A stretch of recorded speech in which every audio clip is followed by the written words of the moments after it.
Welcome, guys, to How the Frack We Got Here, a show that takes the news and events of the week and try to make sense out of it all. I'm your host, the most Will Buchanan, and on this show, we simply are all about the facts. There are plenty of news stations out there that simply want to do anything short but inform you. Here at How the Frack We Got Here, that's all we believe in.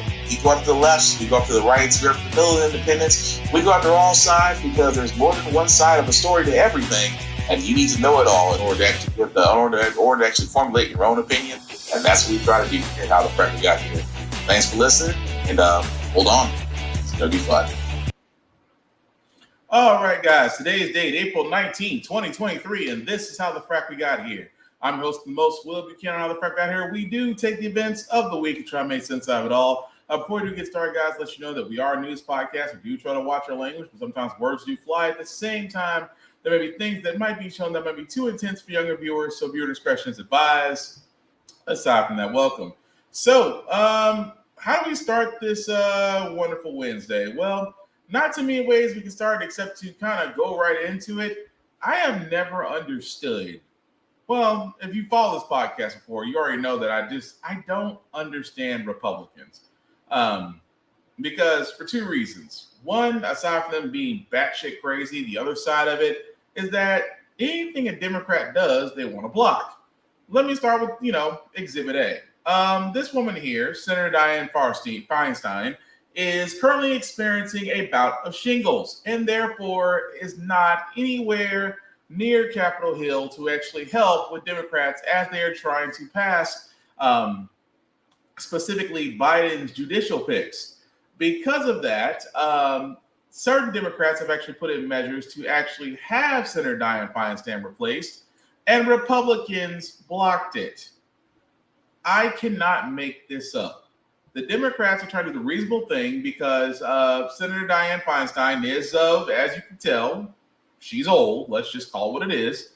So because of her age and the fact that she is dealing with shingles, for the simple fact of the matter is that Democrats are like, well, we want to have a replacement or have different measures in place so we can move forward. Republicans are blocking it. And I do not understand that. And I always said it best. It's amazing how Republicans are an enigma because they always want to preach about, small government, more states' rights, personal accountability, all the greatest hits, which are usually bullshit, but all the greatest hits. But it is amazing to me that when it's time to do something responsible, because a Democrat said it, well, they choose to go the other route. And trust me, I said it's one of two things, because once we get to it, the Republicans, specifically the House Representatives, led by one 15-time person, Kevin McCarthy, has came out with their budget plan. And trust me, you want to stick around for at least that for a chuckle. But moving right along, guys, I did want to cover this as well. Tyre Nichols' family is actually filing a civil lawsuit against Memphis, the city of Memphis, and Memphis police, basically for the murder of Tyre Nichols. For all those who don't remember, just a few months ago, a certain Scorpion group, which was a specialized police unit, decided to basically take out a hit against Tyre Nichols after a stop, which, by the way, they still have yet to identify what that stop was about. And those 5 men did wind up killing said victim. Well, the family is moving forward with nearly half a $1 billion lawsuit. And honestly, you have to do this in situations.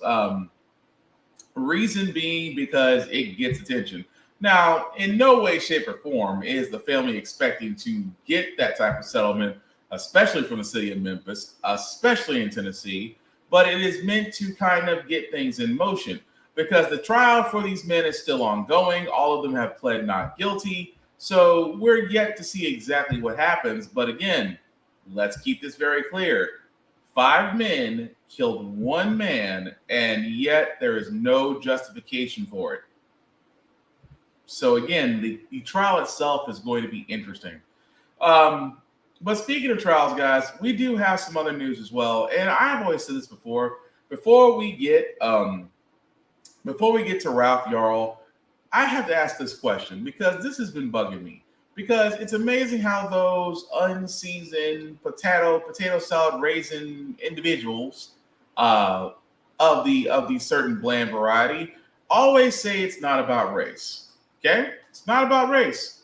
So I want to bring up two similar stories, and again, I want you, the viewers, to tell me, am I wrong or is there a correlation?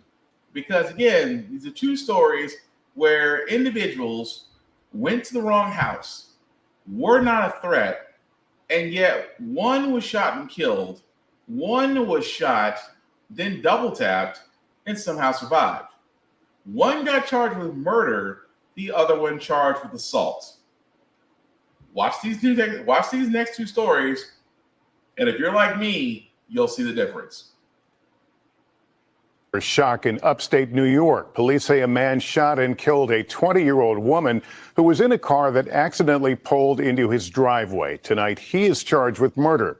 Miguel Almaguer now with that story.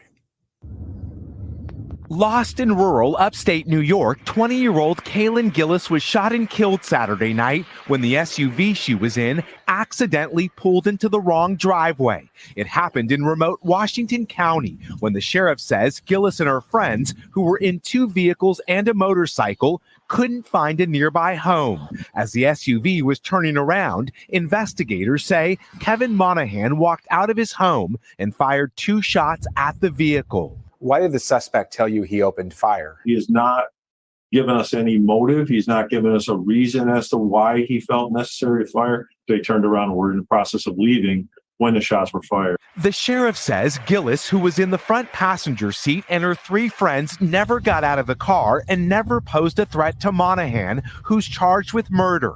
After the shooting, driving through the secluded town of Hebron, the group reached an area with cell phone service and called 911. They were young kids, like anywhere across this country. They were on a weekend night looking for a friend's house, and it was just a senseless and it's a tragic incident. Monahan, who's 65, has pled not guilty and is expected in court tomorrow.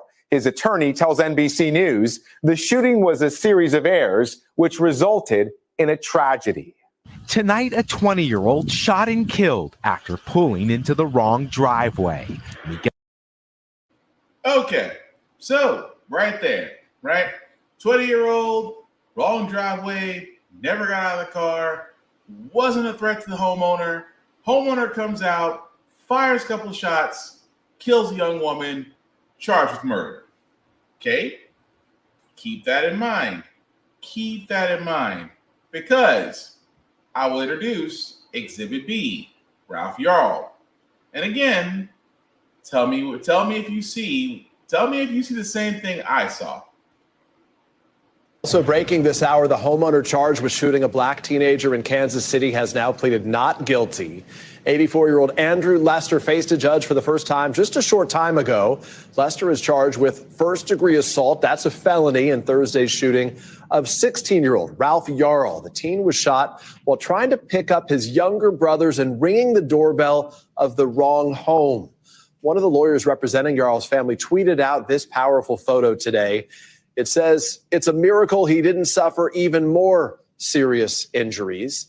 NBC News correspondent Maggie Vespa is at the courthouse in Liberty, Missouri. Maggie, I know you've been covering this from the start. This is such a startling story still. You were inside the courthouse for this arraignment. What did you hear and see? Yeah, Peter, we just walked out of the courthouse. Mr. Raymond just wrapped up a few minutes ago. In fact, Andrew Lester was one of several people in a block of arraignments, and the bailiff came outside before it got started and said, if you are here for the Lester case, we're going to bring you in first because we know the interest is high. We're going to do that one basically as a hearing by itself, which is what happened. Andrew Lester, 84 years old, walking into the courtroom after coming into the courthouse through a private secured entrance, walking in with a cane, walking in slowly, basically sitting first in the jury box before proceedings started. Once they did, he and his defense attorney, who did not state his name for the record, but we're working to find it, walked right up to the judge's bench. Lester speaking softly, so it may have been so the two of them could hear each other. Again, kind of the big headlines from this, he pleaded not guilty in this shooting, faced with multiple felony counts for the Thursday shooting of 16-year-old Ralph Yarl. He also was told by the judge of certain conditions of his bond. Among them, he has to report within 24 hours to a bond supervision company. They'll visit once every month at least. After that, he has to turn over any weapons that he has to police. He cannot have a concealed carry permit. He said he does have one, so he'll turn that over as well. And then finally, and of course we expected this, he can have no contact with Ralph Yarl and his family. His attorney saying they will work with authorities immediately to make sure all of those procedures are followed. And with that, Ralph Yarl and his attorney exited through that same private entrance. We have producers and crews circling the courthouse, so if they even poked their heads outside, we hope to hear of that soon. But it was a quick hearing, Peter, with a lot of updates, as you said. Maggie, you also spoke to the neighbor who says that he helped Ralph Yarl after he was shot. What did he tell you? Yeah, we know, Peter, that Ralph Yarl, after he was shot, went running for help. His family said that he begged for help at basically 3 homes. And finally, a neighbor yelled at him to get on the ground and put his hands in the air. Ralph, this wounded kid, they say complied. At that point, that's when James Lynch, a separate neighbor from all that commotion before, says he basically heard the yelling. He came running. He hopped a fence. And he says he got down next to this teenager who he could tell obviously was gravely wounded, stayed with him till paramedics arrived. Here's part of what he told us. Take a listen. He wasn't alone. He wasn't by himself. Somebody cared. To lay there in the street alone and scared and bleeding, that's awful. He wasn't alone. I was with him as soon as I knew he needed help, I was there. And I was there with him until the right people were there to make sure that he was okay. One of many people obviously so shaken by this. I do want to end, Peter, again, if we can pull back up that photo of Ralph Yarl and his attorney, his family's attorney, Lee Merritt. That photo is just astonishing, given what he's been through. He's outside, he's smiling, he's home healing. His family, Peter, saying that he is recovering from this shooting one day. Okay, so I want to point this out. Kaylin Guinness, 20-year-old who was with friends, trying to find a friend's house, went to the wrong house, never got out of the car, turned around, tried to turn around. Blake Walsh, who was the homeowner at the time, came out, wasn't in danger, wasn't a threat, Kaylin Guinness and her friends were not a threat to him. Still fired 2 shots, killing her, right? He get charged with murder, still pleads not guilty. Don't know why he pleads not guilty, because it's kind of an open and shut case. You basically fired at a person who was not a threat to you. You still did it. So again, I get that. Open and shut case. Let's go to Ralph Yarl. Again, a teenager who was just trying to pick up his siblings, went to the wrong house. He knocked. And Andrew Lester shot him through the window, shot him through the door. No warning, no nothing. Not only shot him, he double tapped. He aimed for the head.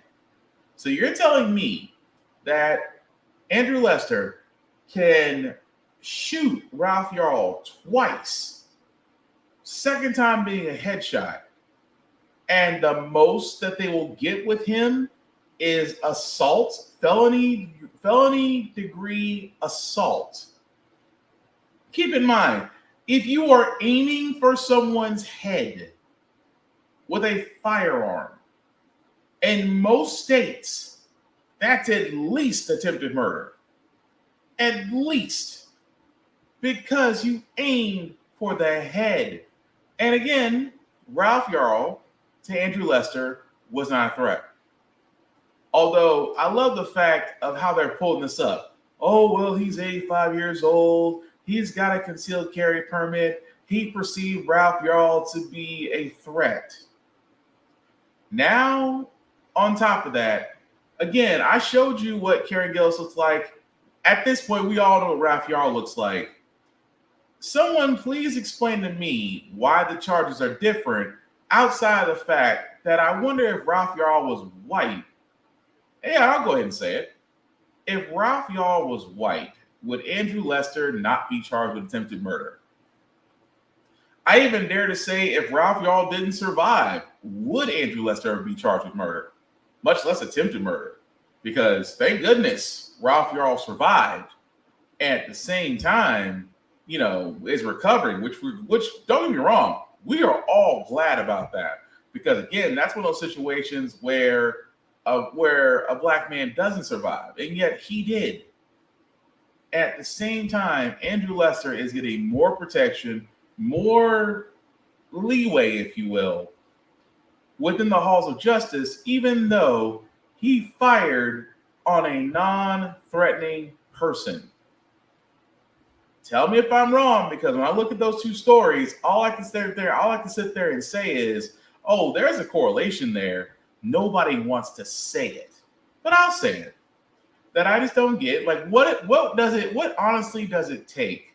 Because you can shoot a black man, you can kill a black man, you can drag a black man, you can do all these things to a black man, because the perpetrator never gets murder attached to their crime unless it's so heinous that unless the public has that big of an outcry that something gets done. And again, this goes into the whole thing about gun ownership. It actually does go into that, because two older men with firearms, and I keep saying this all the time, there is a reason why gun reform needs to be done, because you'll have cases of old white men with itchy trigger fingers and zero discipline that will cause exactly that mess. So again, tell me I'm wrong, because I think Andrew Lester should be facing an attempted murder charge, because he did try to end that young man's life. It's not just assault. That's why I think it's kind of bullshit there. But we will follow those cases as they go along. Meanwhile, let's switch to the workforce for a second. In the workforce, it's always the hustler's mentality, because we got to these days, because everything's going up but your pay. Everything's going up but minimum wage. Everything's going up but your pay and minimum wage. It is still the same.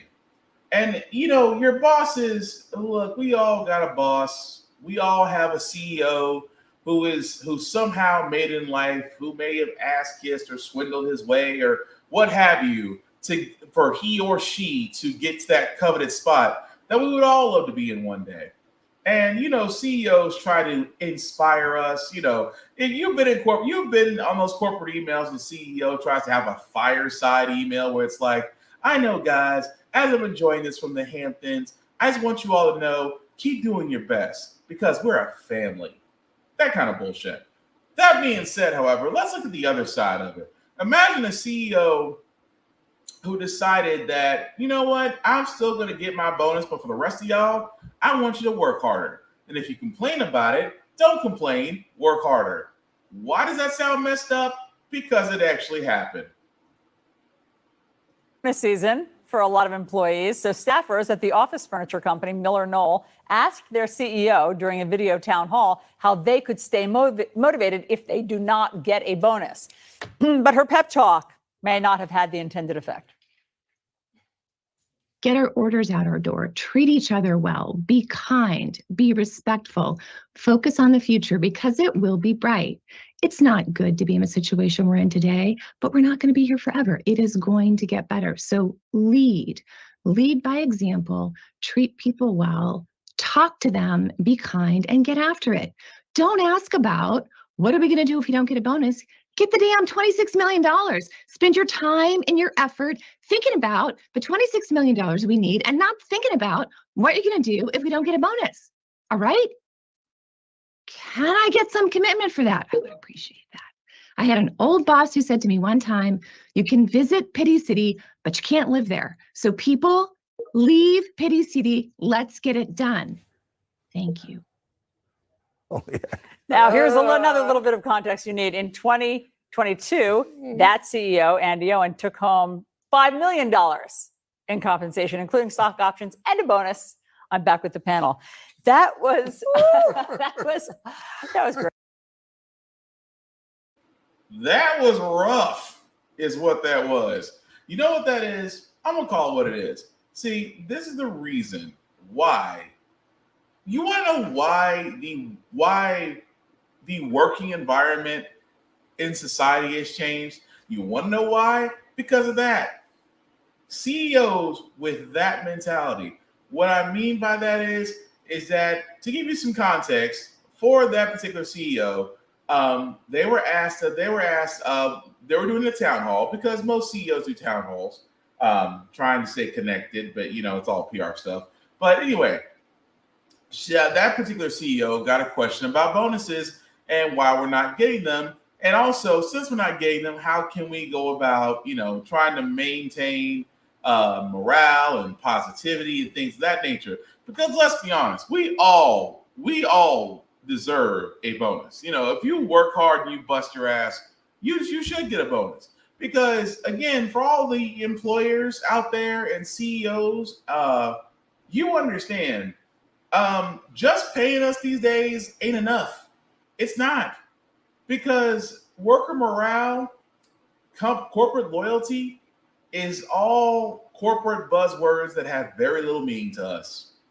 Because it's amazing that you ask for us to give you a 2-week notice, but when you're ready to cut us off at the leg, it's immediate.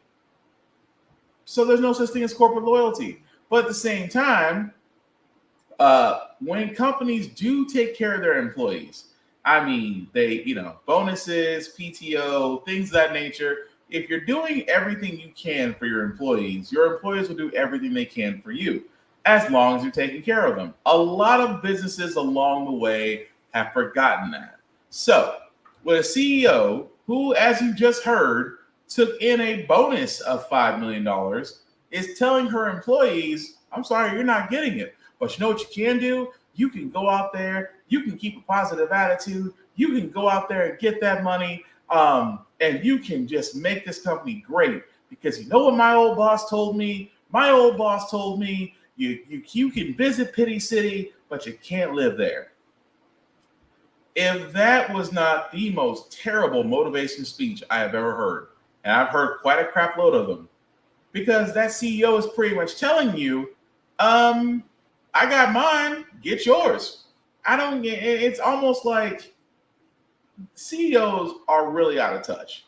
And again, I get it, because me and a friend of mine said this a long time. We used to say this, if you've had ramen, and there's nothing wrong with ramen, but we all know the top of ramen packets you had growing up and in college, when you was in the struggle. We haven't forgot where we came from when it comes to ramen packets. But we used to have this saying, it is hard to go back to ramen once you've had steak on a consistent basis. When you can go to Ruth Chris or Morton's or a good steakhouse on a daily basis, it is hard to give that up and go back to ramen. But that's only if you're piss poor morally. But most CEOs have actually lost touch. Because in this day and age, a bonus can mean the world to an employee. It could be $100, it could be $1,000, it could be $5,000, $10,000, it could be $100,000. The point is, employers want good workers, but employers have to be good employers to those workers. For example, if they are due bonuses, give them bonuses. Let's stop with the whole, and I said again, if you're one of those companies that are giving 50 to 75 cent annual raises, $1.25 raises, and you swear up and down it's the bee's knees, and you wonder why the person during their performance review has such a dejected look on their face, is because they realize that all the work that they did that entire year, putting in hours, maybe sometimes missing family gatherings, things of that nature, working during the holidays if it calls for it, only at the end of the year for someone to look at all their work and go, you know what it's worth? $1.25 increase. And expect you to be fucking happy about it. That is the same type of thinking that a CEO, much like the one I just showed you, is doing just that. Because she is pretty much saying, I'm going to get mine, you get yours, but you're not getting yours the same way I'm getting mine. And yet they wonder why corporate loyalty doesn't exist. That's why I say it all the time. Do what's best for you in the workforce, because the workforce is like the casino. The casino can have as many people inside of it, but it does not care once you have served your purpose. The casino no longer cares. It just welcomes the next person that has what they need for them. So again, I don't feel bad for that CEO, because she's taking a lot of heat, as well as it should be. Because if she only sat there and said the truth, I don't care whether you get bonuses or not, you should be happy you have a job. Because that's what a lot of CEOs be. That's a lot of CEOs' way of thinking. You'll find it very odd that most CEOs do not have the type of thinking where it should be like, oh crap, I should make sure my employees are taken care of. Most CEOs and most senior leadership in companies don't have that thinking. They have that woman's type of thinking. That thank you for your hard work that got us everything we wanted. Unfortunately, it did not work out for you. And yet they wonder why there's so many jobs out there that are open, but people want to work. People do want to work. People just want to be appreciated. But if you have CEOs like the one I just showed you, who wants to work for that bitch? Just saying. Moving right along, guys, I did want to cover this story as well as the Supreme Court is supposed to have a hearing for the case on abortion pills, whether or not they would allow it to be legal or illegal. Well, it got pushed back. More breaking news this hour. The Supreme Court has just extended the temporary pause that it had put on an appeals court decision. That means for now, access to a widely used abortion pill stays the same. It's on hold. You'll remember there have been clashing court decisions over the last month. NBC News Washington correspondent Yamiche Alcindor is following all of this for us. So, Yamiche, this just happened just moments ago. We had anticipated that they might make a decision, the Supreme Court, by midnight tonight. It sounds like they're sort of kicking the can down the road and saying, we're going to just hold for a while, not deal with this just yet. That's right, Kate. The Supreme Court was expected to act today on a request by the Biden administration to immediately block a lower court ruling that would have curtailed access to the abortion pill, misoprostol. But we have arrived at this moment, of course, because last Friday, Justice Samuel Alito paused the ruling by the Fifth Circuit Court of Appeals that would have placed limitations on the medication. Now, of course, as you said, the thing that we're learning now is that they extended that deadline. So they were supposed to have that deadline midnight today. Now it's midnight Friday. So they've bought themselves more time. That pause was expected to mean that the court was likely going to act before then, and people thought that the court was going to act before this deadline today, but now it's likely that the court might act before Friday. I want to underscore that the court has a number of options in front of it. It could side with one of the parties, it could fail to act, or it could take some other unknown path that we don't know. Of course, if the court sides with opponents of abortion rights, that would mean that the pill would likely stop being available by mail. Patients would need to obtain the pill in person and before 7 weeks of pregnancy. And the FDA's 2019 decision to approve a generic version of the pill would also likely be expended. So we're definitely going to continue to watch this, but we have a little bit more time now. I should say the Supreme Court has a little bit more time now to make that decision. Yeah, Yamiche, we just have 30 more seconds, but it sounds like they might need that time in order to figure out, as you say, whether to intervene themselves or just kick it back to a lower court. That's right, because, of course, we saw that 5-4 ruling when we saw the Supreme Court overturn Roe v. Wade over the summer. And now the Biden administration is hoping that they can sort of allow this approval and the restrictions that were put in place to not be put in place further on. But we'll have to continue to watch this. Of course, the Biden administration is hoping this 6-3 majority conservative court will rule in its favor. But there are a lot of people who are worried it won't go there.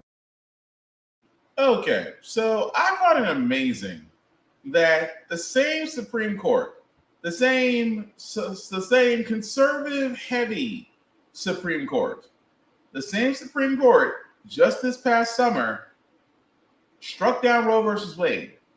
This is the same Supreme Court that is now going to be deciding whether or not they want to jump into this mess. Because an appeals court by a Texas judge had ruled that the abortion pill by mail was unconstitutional. So because of that, it made its way back to the Supreme Court.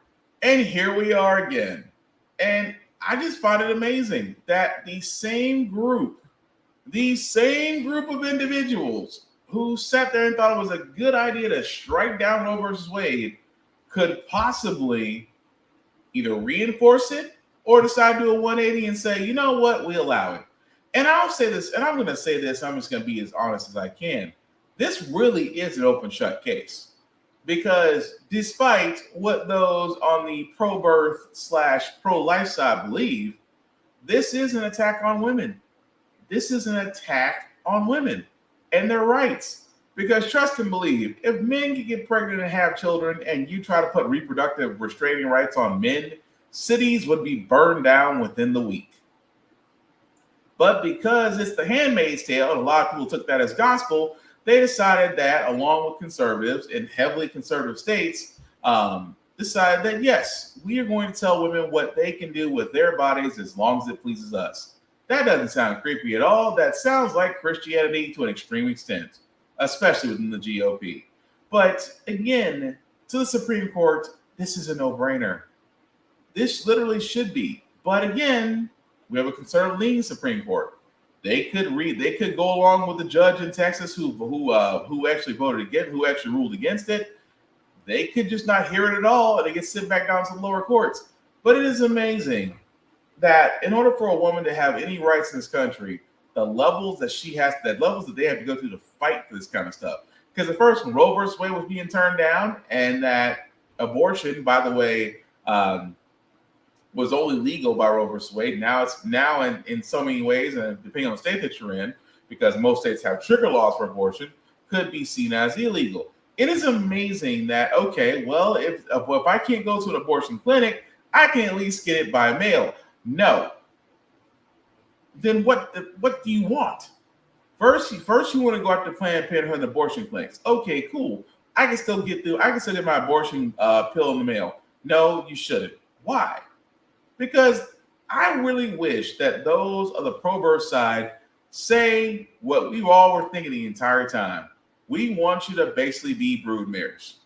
We want women to be women who got pregnant, whether by consent or without consent, by rape or incest or however you got pregnant. We still want you to bring that child into the world. Do you know how fracking disgusting that sounds? Because that's exactly their mindset. You know, they know how they say that? Well, what about the unborn child? What about the fetus growing inside of you? It deserves a chance. What they're really saying is, shut up and bear the children we want you to bear. That's the reason why the wording for the pro-birth, pro-life group are always exactly that. They'll never say exactly what they really want to say, but they do want to treat women no different than livestock, and that is fracking messed up. But we'll see come Friday what the Supreme Court does. I would be surprised if it goes either way, but if you're a Las Vegas betting house, I guarantee odds are they may go right. But speaking of things that are going right, because, well, the only things that can go right usually are wound up being conservatives. And in the current title holder of the Hold My Beer competition, Florida is leading ahead. Why is Florida leading ahead? Because you guys remember the Don't Say Gay bill that dictator Governor Ron DeSantis wanted to put in place because he was afraid that the LGBTQ plus community was trying to turn kids into their members to fill their ranks in some sort of messed up inception thing.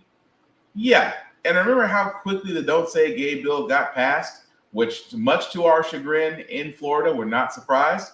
Well, unfortunately, Governor Dictator Ron DeSantis doubled down. Now, instead of it being grades K through fourth grade, now it's being expanded to the 12th grade. Yes, I wish I could make this up. They're actually voting to expand the restrictions on this bill to where it'll go to literally high school. So, high school, that you will not be able to talk about women's body functions, sexual orientation or preference.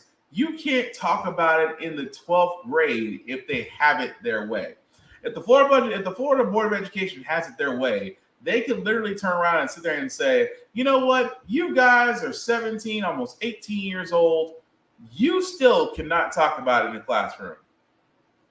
And if you're going to sit there and tell me that right there is the greatest form of brainwashing. Because keep in mind, this is the same state where Governor Dictator Ron DeSantis looked at African-American AP history and said, as a white man, I don't like it. It's too woke.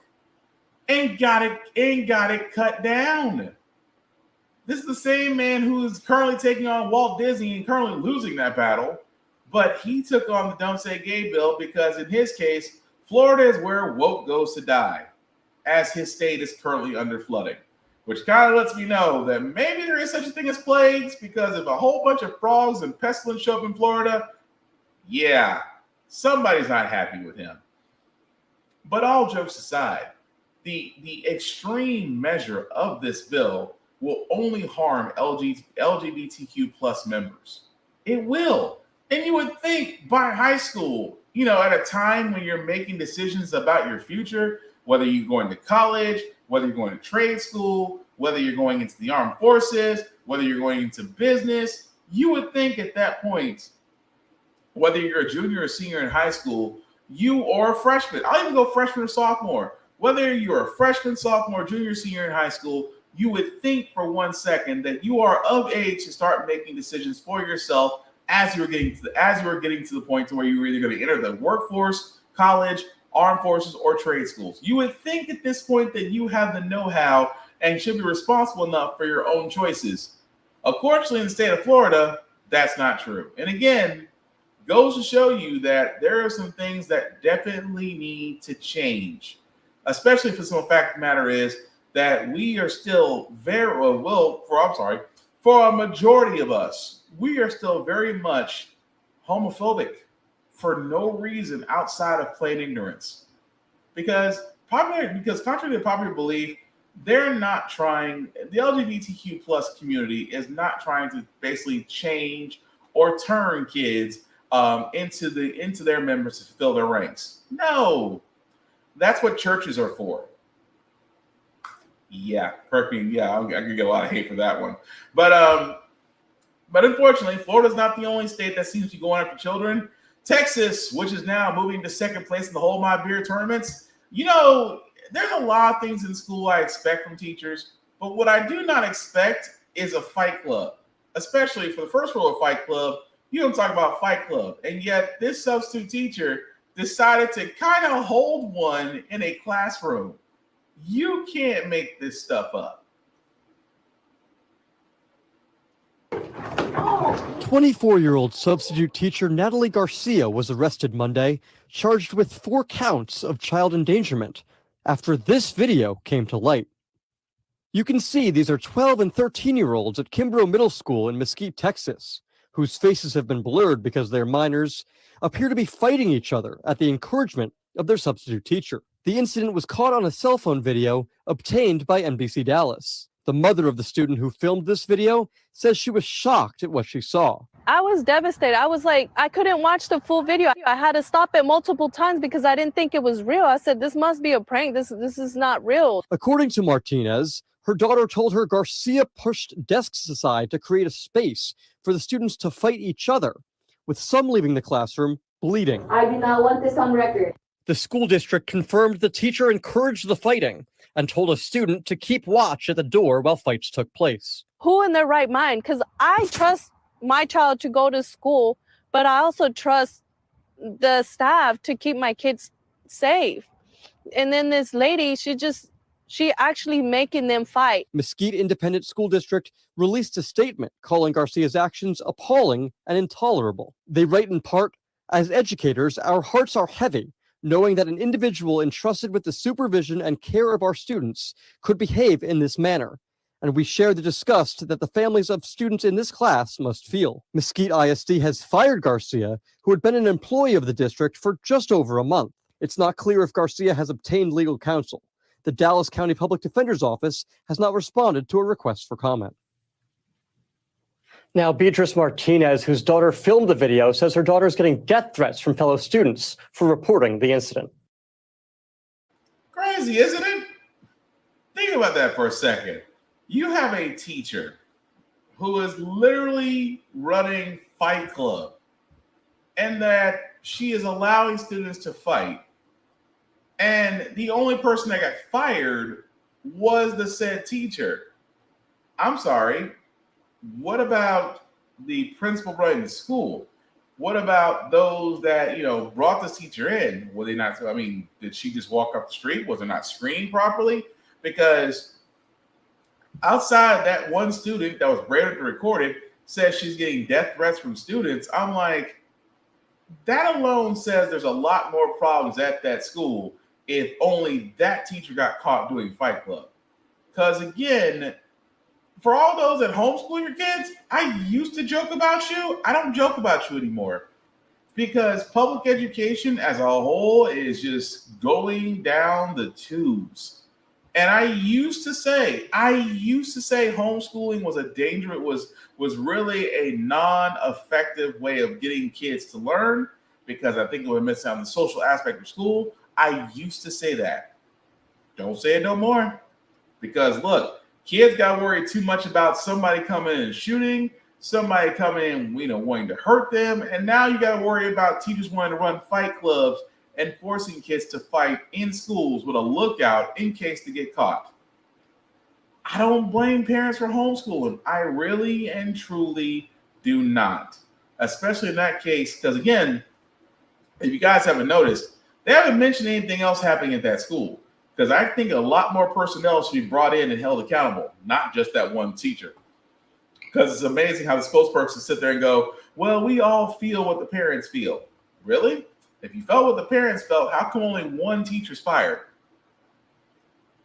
That's all I'm saying. But speaking of things, guys, like I said before, we are kind of getting near the midway point of 2023, if you can believe it. Getting there, we're still a couple months off. But the reason why I bring up 2023 is because 2024 is the land of the presidential race as that starts up. And if you're a Republican, there are very many places you'll need to be. And unfortunately, the NRA convention is one of them. Two of them have decided to come forward on the NRA. One of them being former failure-in-chief and almost an inmate, Donald Trump. And of course, his former VP, that reminds me of the creepiest Christian ever, Mike Pence, both spoke at this now derelict function for Caucasians, weaponry, and misinformation. I am surprised Fox News wasn't there as well. As we speak right now, is speaking at the NRA convention in Indianapolis. In many ways, playing to that audience. Listen. And I promise you this, with me at 1600 Pennsylvania Avenue, no one will lay a finger on your firearms, just as took place for 4 years when I was your president. I will uphold those glorious words, shall not be infringed. Pretty warm reception for him in contrast to what we heard ahead of Mike Pence's speech, of course, the former vice president under Mr. Trump, when Pence was booed. Listen. Well, hello, NRA. I love you too. So some boos and an I love you, to be clear. Remember, Mr. Pence is set to testify against his former boss in a special counsel investigation looking into Mr. Trump's push to overturn the legitimate results of the 2020 election. Keep in mind the timing of this convention here. It's happening just days after mass shootings in Louisville and Nashville. And even with some of the controversy that the group has faced, its convention still seems to be a must attend for people looking to get the White House in 2024. Not just Mr. Trump, Mike Pence, but Asa Hutchinson, Governor Kristi Noem, Governor Chris Sununu, all set to speak.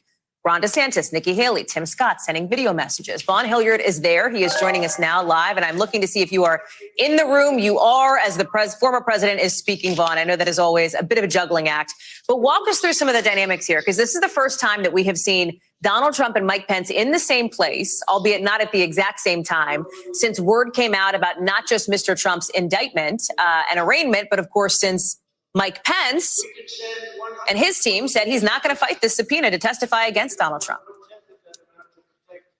Right. It's all quite a backdrop here. And let's be very clear here about why both men are here is because they're going to be potentially in a 2024 Republican nomination matchup. And the gun rights constituency is a large one. The organizers of this NRA convention suggested that there's anywhere up to 70,000 people here at this convention here over the course of this weekend. And when we're talking about Mike Pence and Donald Trump, I should note that I was just told by one source that the two men did not cross paths. They did not see each other, despite this being the first time that they were at the same event over the course of 2 years. But of course, it's lost on nobody from the press to anybody in this room that the ovation that one received as opposed to the former vice president, Hallie. Put the convention itself into context, because it's not the first time that the NRA convention has been held in the days after a mass shooting. I think back, in fact, just to last year in Houston, just 3 days after that horrific attack at an elementary school in Uvalde, Texas. You see other examples there here. And yet the NRA, while it has had its own share of controversy over its leadership, et cetera, over the course of the last few years, still holds enormous influence. Right. I mean, I remember back in 2018, it was just 2 months after the Parkland shooting, and there were questions about the NRA convention that year. And it was the very weekend that prom was taking place in Parkland. And yet the then President Trump and Vice President Pence, they came. And their message then in 2018 is very similar to the one that they delivered last year after the Uvalde shooting. The same one that we are hearing the former president deliver here now, focusing on mental health resources, focusing on security resources inside of schools. And I think it's important. The line that so far I'm going to leave with here today, Hallie, from the former president that he just delivered a couple moments before coming on air with you was, quote, "Let's be very clear. The issue is not too many guns. The issue is too many thugs, hoodlums, and savage criminals on our streets." I'll repeat that again. The issue is not too many guns. That is coming from the former president and the individual who wants to be the president again. Somebody else who wants to be the president for the first time is presumably Florida Governor Ron DeSantis, a Republican who has not formally thrown his hat into the race, but who is widely expected to. He didn't attend, but he did send a video message. Tell us about that, especially in light of this.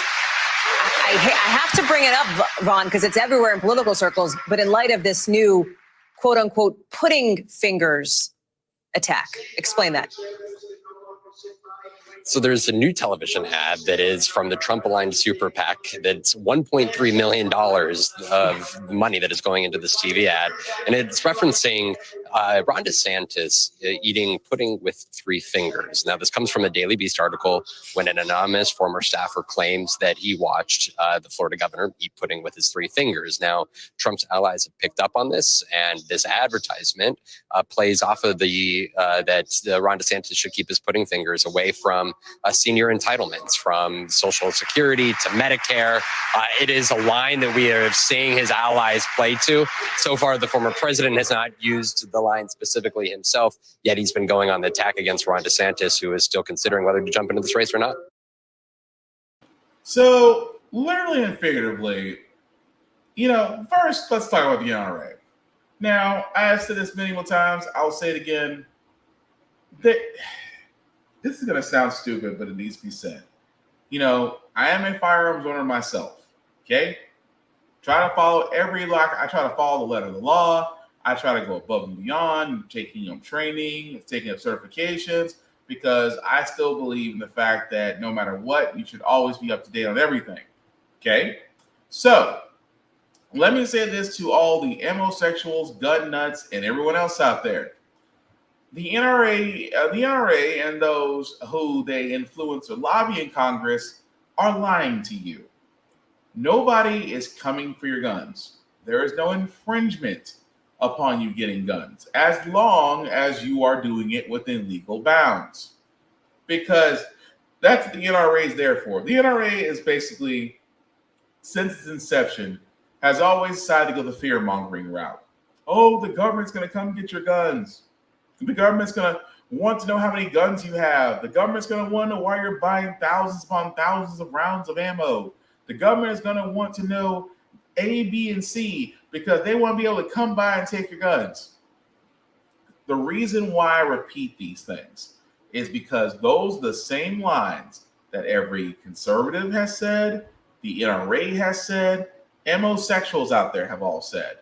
Because there is this tinfoil hat fear that somewhere along the lines that the government is going to come back and overthrow us or put us under an oppressive regime.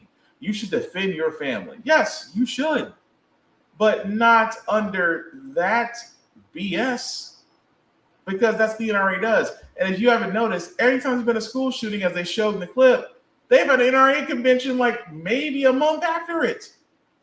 Forget the fact for a lack of tactfulness. It's like you don't care. At the same time, the GOP does what they do best. They turn around and they do the greatest hits. It's not about gun reform. It's the fact that too many criminals, thugs, and just the ill reputes have access to firearms. It's not that simple. Because you guys have heard me say it on here, I will gladly, if I was ever given the keys to the kingdom for lawmaking and I came back with gun reform, I guarantee, a certain percentage of quote unquote responsible gun owners will be mad at me. Because I'll put on more restrictions, I'll put on more qualifications, I'll make mandatory requirements. And if they ask why, it's simply put because they don't want to do it. Or outright lazy, one of the two. Because to this day, I still say we need yearly requirements. Why do we need yearly requirements? Because you have a firearm. It's funny that, when it comes to driving a car, what do you need? Insurance and driver's license. You need a driver's license to prove that you can operate this vehicle to the set standards of whatever state you're living in.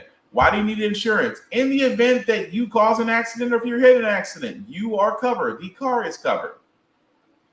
We do this every year. For licenses, okay, licenses every 5 to 6 years. But insurance, in this day and age, you better make sure you have it. Because if the one time you don't have it, you will regret it. Why is that relevant? It's relevant because firearms should be treated the same way. But it's amazing that we're still in this debate. Because keep in mind, it was the NRA that lobbied Congress to kill the CDC study on mental health and its effect on its firearms effect on mental health in the United States. The CDC back in the 80s was ready to do that test, to do that study on research. And the NRA was like, oh crap, it's going to find out that a lot of unstable people have access to firearms. We need to kill that study. Only to flash forward many decades later and see that they basically were Nostradamus and called it right. That a lot of disturbed, not mentally balanced people have access to firearms. That's the reason why everything needs to change. But from the NRA side, they treat it like an attack because patriotism, let's be honest, patriotism and nationalism is like a white man's wet dream. It's like being Rambo, except not signing up for the army for it. Because that's all they do. They play army, they play commando, they get the flak jackets, the camo gear, the bucked up or whatever that deer antler logo, they get all the camouflage, the rifles, they get the beard, making it look like they're a ruffled grizzly man. They play the role because that's the fantasy. The patriot is the wet dream fantasy that a lot of conservatives have. And they think by, being defiant or rogue, it makes them look cool. No, just makes it look like an ass. But again, we shouldn't be surprised because GOP hopefuls, especially running for presidential races, have to be at these things. So I'm not surprised about your Tim Scotts, about your Mike Pence, about your Donald Trump, about your Ronald DeSantis. I'm not surprised about that because they have to make their appearance. It's like you know what it is. It's like going to the South and having to go to church. You don't want to go to church. But a lot of your voters go to church. And if you're not seen as Christ-like, they won't vote for you. As messed up as it is, that's the fear. That's why a lot of politicians actually go to these spots and do things that 9 times they don't want to do, but the donors are there. Which again goes back to our whole point of this is why things need to change as far as elections go. That lobbying needs to be outlawed. Citizens United needs to be overturned. And that we just need to get the money out of politics. The campaign funding and all of that needs to be gone. Along with the Electoral College. But that's a whole nother discussion. But we'll move right along. In this other news, Dominion was set to go against Fox News in court. And we thought it was going to be pure entertainment for us because the way Fox News has been spinning it, they have made it seem like Dominion's lying. That, because for all those that don't remember, during the last presidential election, it was basically Dominion. It was basically Fox saying that Dominion's voting systems are not working, that they're corrupt, that they're changing votes. And they told those lies for several weeks. And remember that Dominion that took major losses to turn around and say, we're going to sue Fox News for I think a little over $2 billion? Yeah.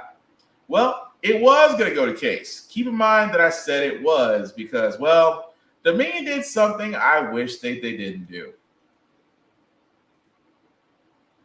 Or any witness could take the stand, it was over. Fox and Dominion have reached an historic settlement.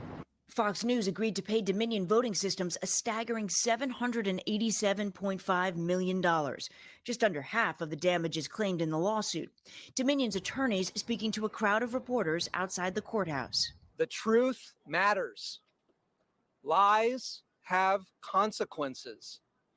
Dominion's legal team says there will be no on-air apologies or retractions on Fox News. We're pleased with the network breaking into their broadcast to cover the landmark agreement. Fox and Dominion have indeed settled. In a statement, Fox writes, "We are hopeful that our decision to resolve this dispute with Dominion amicably instead of the acrimony of a divisive trial allows the country to move forward." Dominion accused the network of spreading lies about its voting machines, citing 20 statements alleging massive fraud made in the weeks and months following the election. The Dominion machine that's as filled with holes as Swiss cheese. Pressure on Fox was building as documents in the case had already brought revelations about some of the network's biggest stars and their private opinions. For example, the documents show that anchor Tucker Carlson had texted his producer in November of 2020, "The software expletive is absurd." One of his broadcasts from 3 months later was part of the case. I dare Dominion to sue me because then it would get out faster. So this is... they don't want to talk about it. They don't want to say. They just. On Tuesday, Fox acknowledged the recent court ruling that certain statements it broadcast about Dominion were false. It did not admit to actual malice, spreading lies knowingly or with reckless disregard for the truth. That is what Dominion was going to have to prove in court. But Fox's legal troubles are not over. Smartmatic, a voting technology company like Dominion, has also filed a similar defamation lawsuit against Fox News, asking for $2.7 billion in damages. Fox has denied the allegations and called the alleged damages outrageous. Smartmatic's case is based in New York. Fox lost a challenge to get it thrown out on appeal. So far, there's no date set for that trial, Savannah. All right, Stephanie, thanks. Let's turn to NBC senior legal correspondent Laura Jarrett. Laura, good morning. I think the big question is, why did it take so long to settle? Fox News has already suffered the embarrassment of its major hosts being exposed as not even believing the lies that they were telling viewers about the 2020 election and Dominion voting systems. And it already got all this far and is still paying nearly $1 billion. So why settle now? For a company that's only worth about $80 million. So obviously the payout is enormous. And remember, defamation cases are always risky. You have to show not only did they put false things on the air, that they knew they were false at the time and that they did it anyway. It's a high bar, and a jury trial is always risky. And so you can understand for this company, it was worth to get that payout, right? And not take the risk at trial. And those two things had made the case unusual. The false statements were so absurd to begin with, and you got all this mountain of discovery that is so unusual. Really, it gave Dominion so much more leverage. It was an odd defamation case in the sense that in a summary judgment ruling, before one bit of the trial started, the court said it is an undisputed fact that these were lies, undisputed fact that these were false statements. But look, it's a settlement, which means no side gets everything they want. A big win for Fox News is that it did not have to air an on-air apology, which there had been some reports that that's what Dominion wanted. And that's why perhaps the person that loses the most is the viewing public in this, right? Because no host who actually did engage in any of those falsehoods has to go on air and say, I lied to you on purpose, and I knew that I was lying at the time.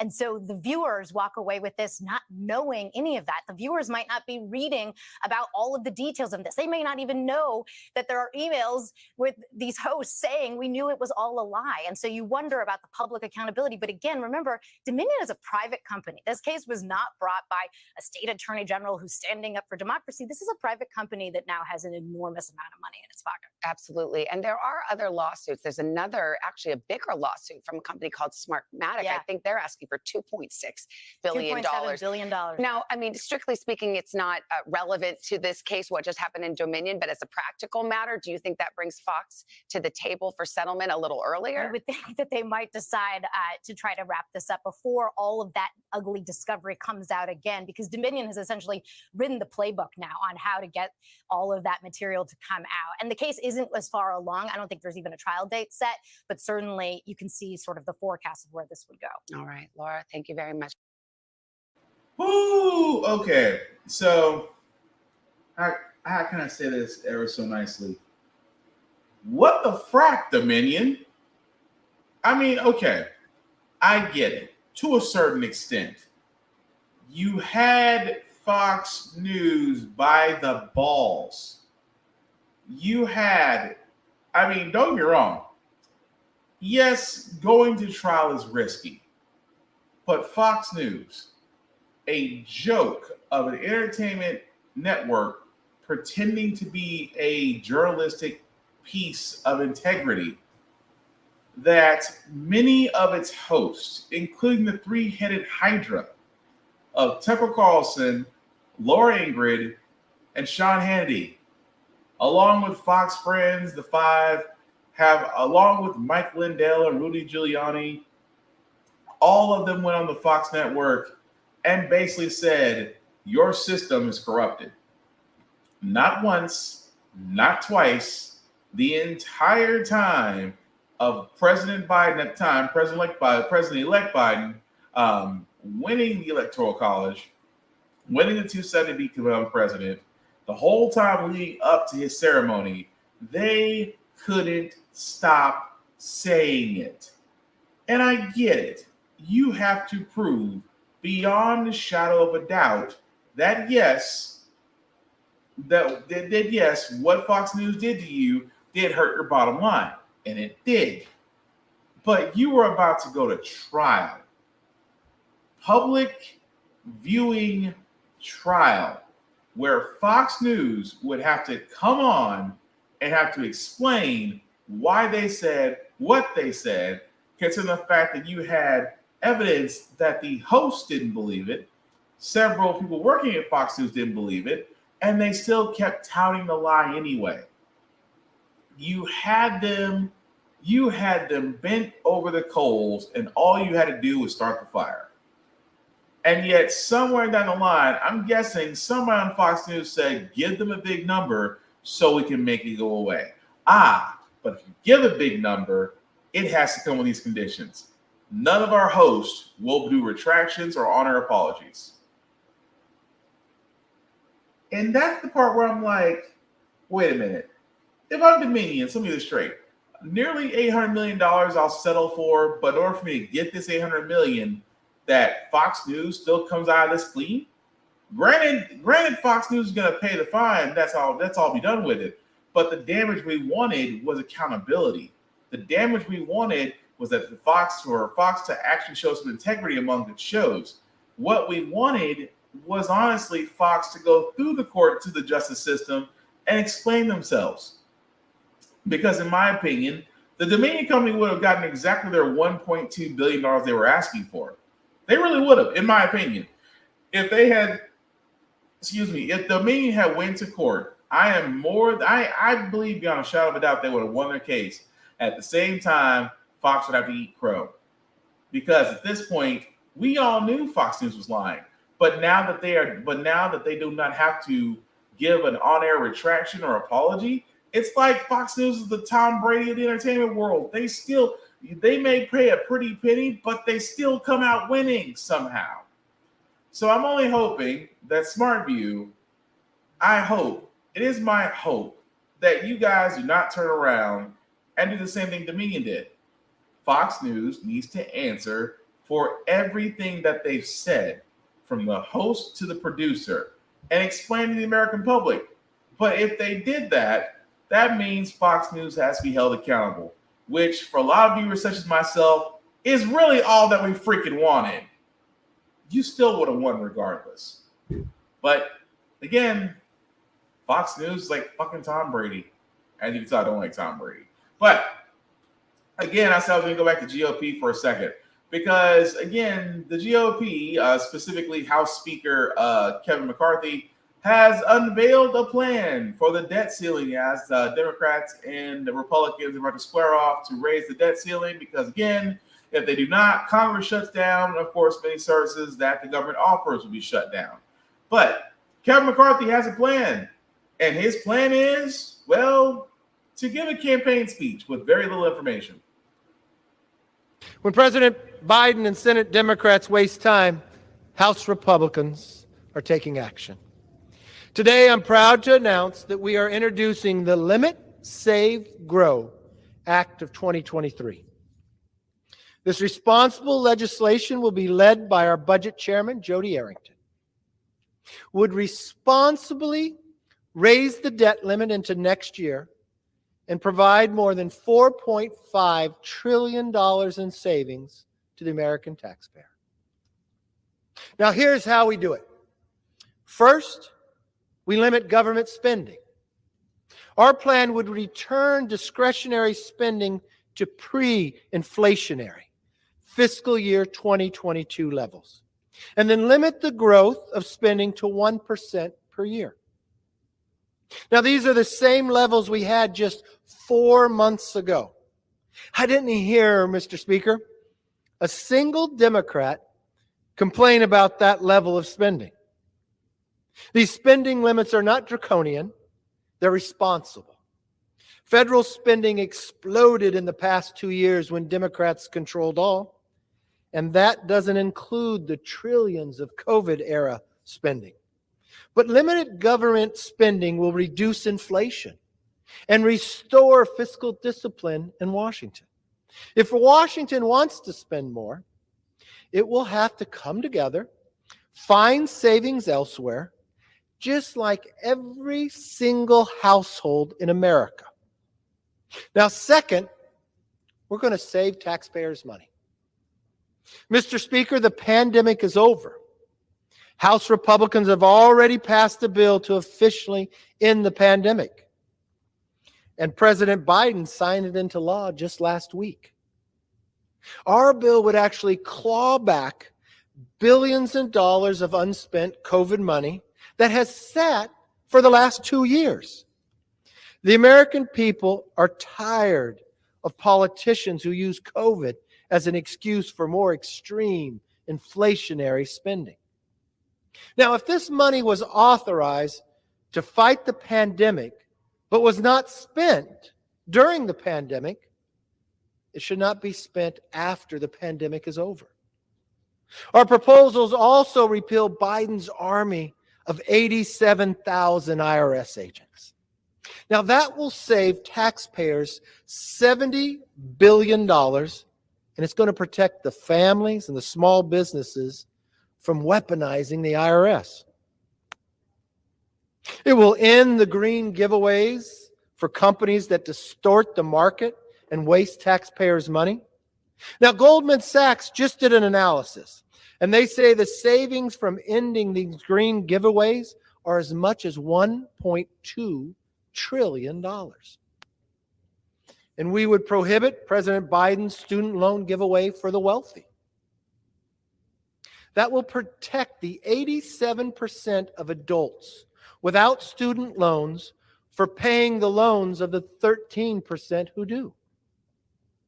And finally, we will grow the economy so we are less dependent on China.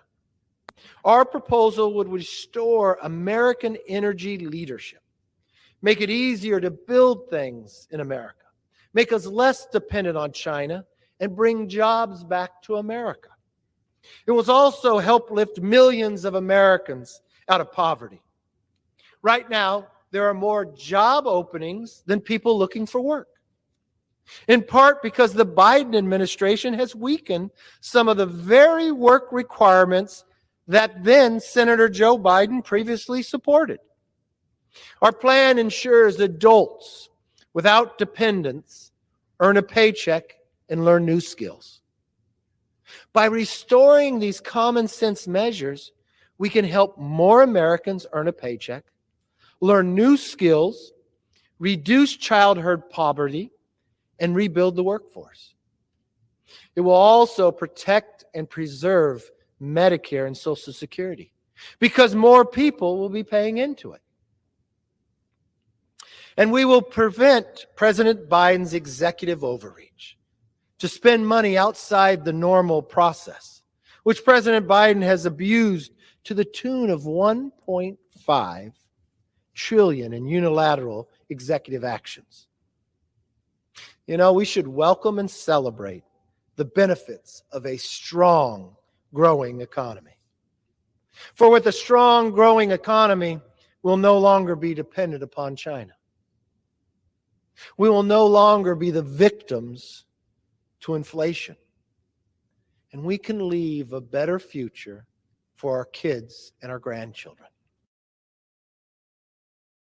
Okay, I'm just going to come out and say it.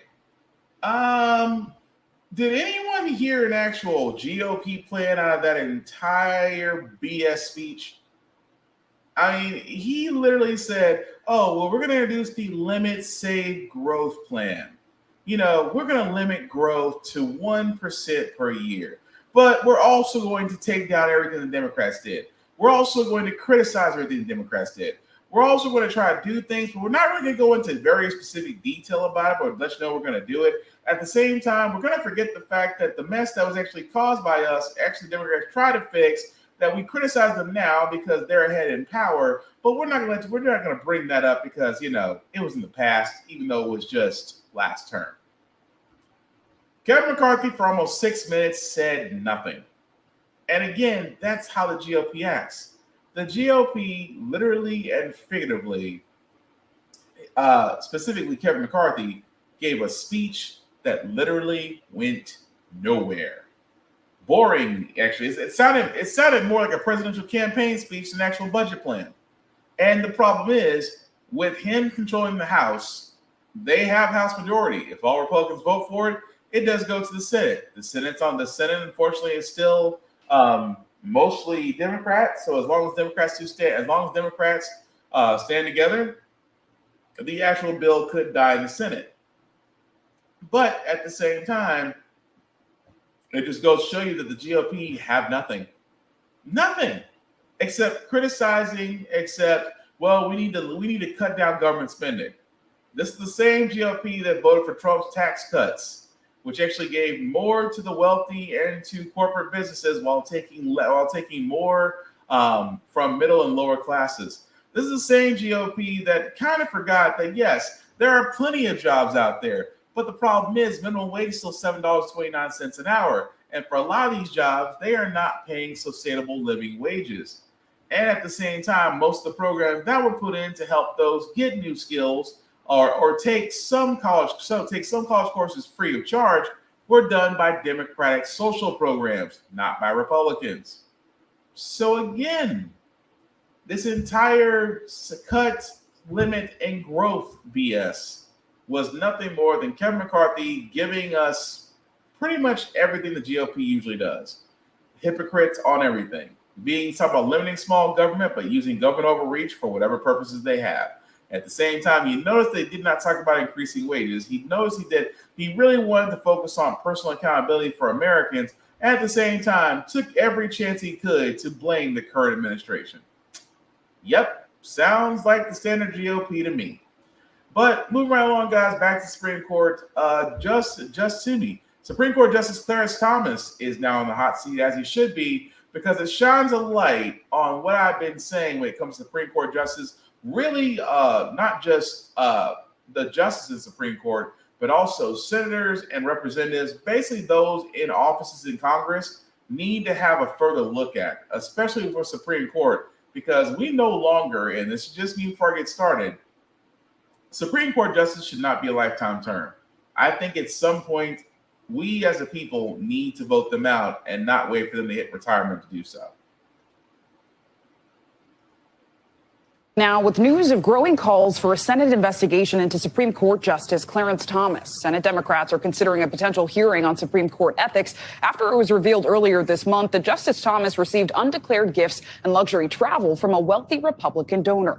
NBC News congressional correspondent Julie Sirkin joins us now to dig into this. Julie, good morning. So the chair of the Senate Judiciary Committee, Dick Durbin, talked about a potential hearing just yesterday, while also putting pressure on Chief Justice Roberts to investigate Justice Thomas. So what exactly did he say about that? And do we know what a potential hearing could actually look like? Yeah, well, good morning, Zingley. Look, a hearing pretty much is up in the air now. We don't know what the parameters will look like specifically, but bottom line here is that most, if not all, Senate Democrats believe that these donations by this wealthy donor should have at least been disclosed by Clarence Thomas. But they're also united in the fact that they think this should call for some stricter ethics codes that the Supreme Court would then have to abide by. Right now, they don't really have any formal rules in place. They say they go by the rules that also cover the lower courts. But obviously, Senate Democrats are really concerned with Sheldon Whitehouse, the top Democrat on the Judiciary Committee, potentially connecting this to a larger dark money scheme. Here's what Senator Dick Durbin had to say, who's the top Democrat on the Judiciary panel. Watch. What we called on Chief Justice Roberts to do is to accept the responsibility of the court. As Chief Justice of the United States Supreme Court, he has to understand that Clarence Thomas's conduct is absolutely unacceptable from an ethical basis. To restore the integrity and the reputation of the court, they have to do something. An investigation followed by a change in approach on ethics. So you hear him calling on Chief Justice Roberts to investigate this himself. It's not clear what the lawmakers on Capitol Hill are going to be able to do, especially in a divided government. And Julie, it is important to point out that Senate Republicans are pushing back on this idea, especially Senate Minority Leader Mitch McConnell, right?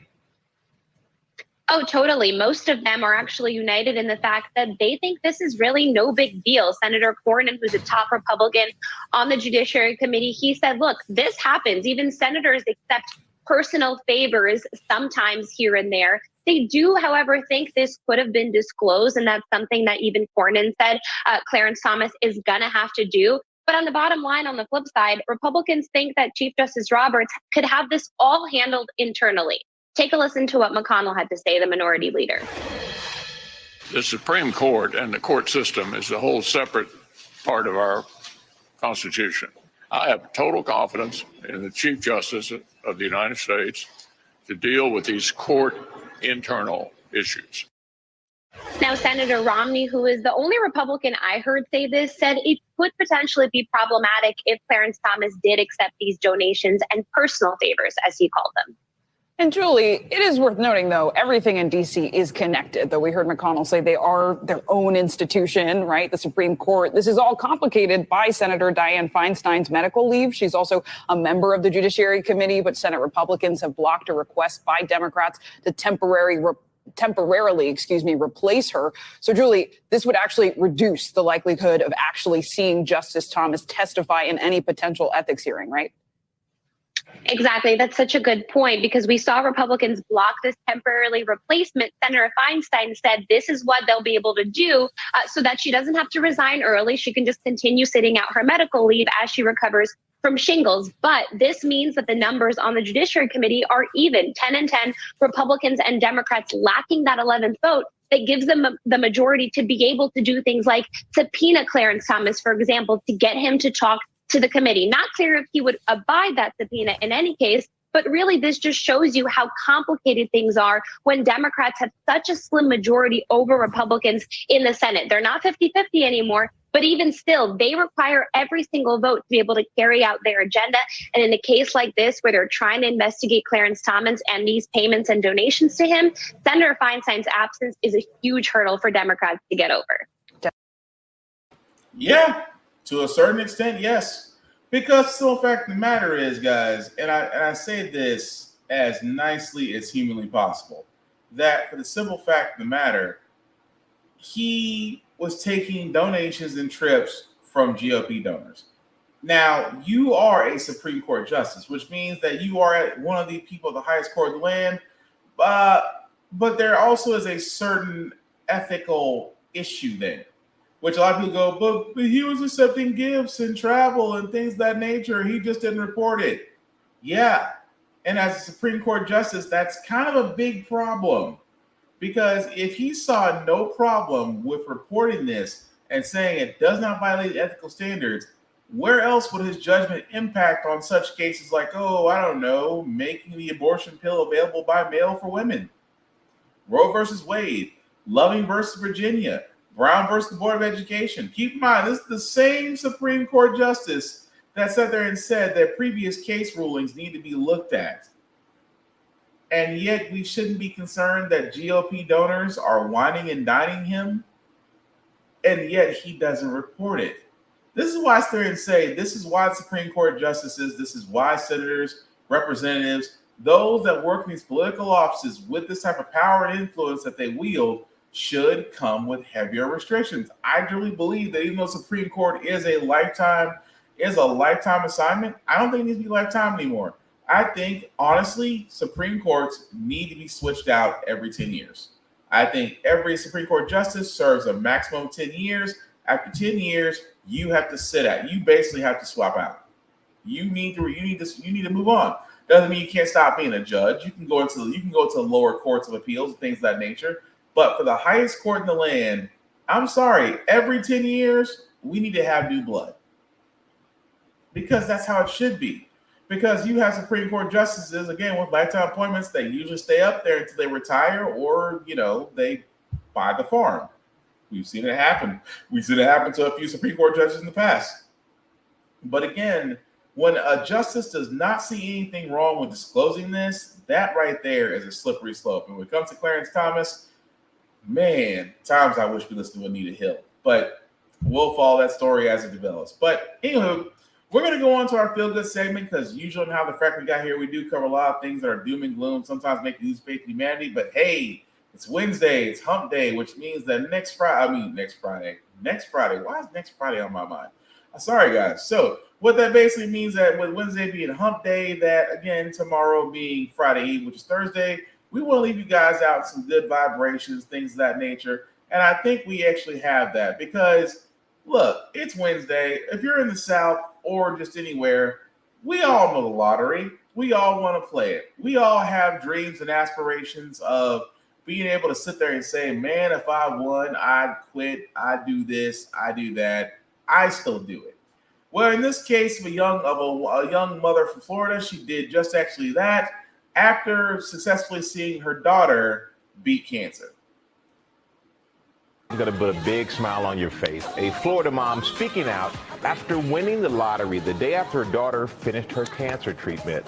Lara, you have this exclusive. Good morning. Talk about great timing. Good morning to you, Michael, and to you. We'll talk about a double dose of good news. Imagine a mom's relief that her daughter's cancer treatments are declared over and a success. And then the next day, feeling pretty lucky in life, buying a lottery scratch-off ticket and winning $2 million. Oh my gosh, I just didn't know. I was like, are you sure? Would you check this on your phone? And I won. It was the surprise of a lifetime when 74-year-old Geraldine Gimblett realized she won big, $2 million big, on a Florida lottery scratch-off ticket. There she is, all smiles, holding her check. I've been scratching for a long time. Every single day I bring these scratch-offs in my pockets. That win coming just one day after Geraldine's daughter, Lauren Cena, who's been fighting breast cancer, finished her radiation treatment. We're just like, I'm not believing this. It was truly amazing. It was a blessing. It was a welcome and relieving surprise for Geraldine, who'd taken money out of her life savings to help her daughter win her cancer battle. I don't know if every mother would do that. I think it's a mother's love. I really didn't think about it. I just did what I had to do. Now the mother-daughter duo are looking forward to a brighter future. I'm just so extremely happy to be where I am. I do have another surgery that I have to go through. I'm waiting for her to go through this surgery to see exactly what she's going to need. Her doing what she did just meant so much to me. I don't even see where I could replace her. replace it. I mean, I just have to keep loving them. Maybe that'll help. If that ticket is not a sign that better days are coming, Geraldine doesn't know what is. And get this, guys, that winning ticket was the very last scratch off left in the store. In fact, the store clerk first told Geraldine, sorry, we're all out. She said, come on, do you mind just looking again? Lo and behold, he found one more ticket, the big one, $2 million, a huge help for her daughter. But beating that cancer, that is priceless. What a great. Yep, it definitely is. Again, you gotta love stories like that. Because number one, her daughter beating cancer, always numero uno in my opinion, because definitely F cancer. But you can't tell a greater happy ending to a story like that to win a scratch off and have life-changing money. Because trust me, for all those like the CEO we talked about just too long ago, having just 2 million, 3 million, 5 million. I mean, having that type of life-changing money is a beautiful thing, and I will never complain if I won. But if I won, because if I won, this becomes my full-time job. Outside of being a parent, this becomes my full-time job. I'm just saying. But that's going to do it for this podcast, guys. Thank you all for liking, for watching, for letting me know this is live. I know it's a little bit late, but I still thank you guys for rocking with me anyway. So shameless plugging before we do get out of here, guys. I do want to shout out to my buddy Vaughn at BigVZA. You can definitely check him out, BigVZA on all social media, especially his YouTube channel where he does have plenty of free music. He does not ban you or do copyright strikes. And if you like the beat so much and want to buy it, he'll sell them to you. Just reach out to him, BigVZA on all social media. Of course, for me, guys, you can find me, BlackFox447, on most media sites. I do reviews of everything that I watch, that I read, that I play, even gym stuff because I do a couple push-ups. Of course, the link at the bottom made it a little bit bigger for you guys to follow. If you copy and paste that link into your browser, we'll take you to the link tree that I have for my YouTube, Facebook groups. For all of my podcasts, How the Frack Got Here, Get Bit, and of course the Optimus podcast. Definitely like them all. Like, share, subscribe. Let me know what you think of all stories we covered. I do want to keep this conversation going. As always, guys, I am rooting for everybody, but especially my melanin people and my seasoned people. You know who you are. At the same time, guys, we need to be more about the celebration of others' accomplishments and things of that nature, and less being salty. It takes more energy. It takes less energy to say congratulations than to take all of it to be salty. So again, more appreciation and unity going into 2023, as I am basically rooting for all of you. That being said, guys, as we wrap this up, the one thing about How the Frack Got Here, it's all about staying informed. We are not trying to reinvent the wheel. We are simply giving you all the information to provide you with, so you can come up with your own logical. That was kind of terrible. That was a terrible outro. So we try to give you all the information, make up your own mind, but we do provide a lot of perspective that goes along with it. We are basically, we do a lot better society as we're informed. We're progressive. We move forward. We try to right the wrongs of our past by making decisions now that we should have done back then, like electing our first black woman Supreme Court, electing our first black woman Federal Board of Governors, electing our first black National Cybersecurity Director. All great things. When we don't learn from history, we are doomed to repeat it. That's why we keep asking ourselves, why does everything go up at your paycheck? Why are there different politicians, but still the same old game in Congress? And most importantly, how the frack we got here. Thank you all for watching, guys. Take care of yourselves and each other. We'll all get through this.